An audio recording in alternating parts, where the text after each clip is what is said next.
ایک خاتون ایک دن مولوی صاحب کے پاس گئیں، آنکھوں میں تھکن، چہرے پر پھیکر، بولی، مولوی صاحب کوئی ایسا تعویذ لکھ دے کہ میرے بچے رات کو بھوک سے نہ رویا کریں۔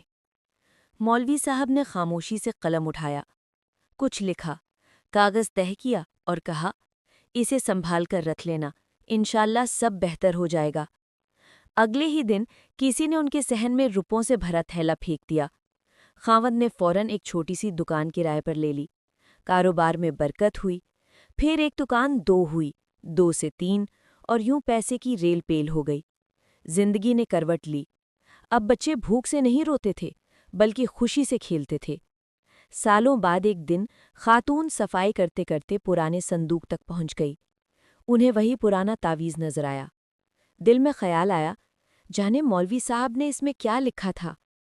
انہوں نے دھڑکتے دل کے ساتھ تعویذ کھولا۔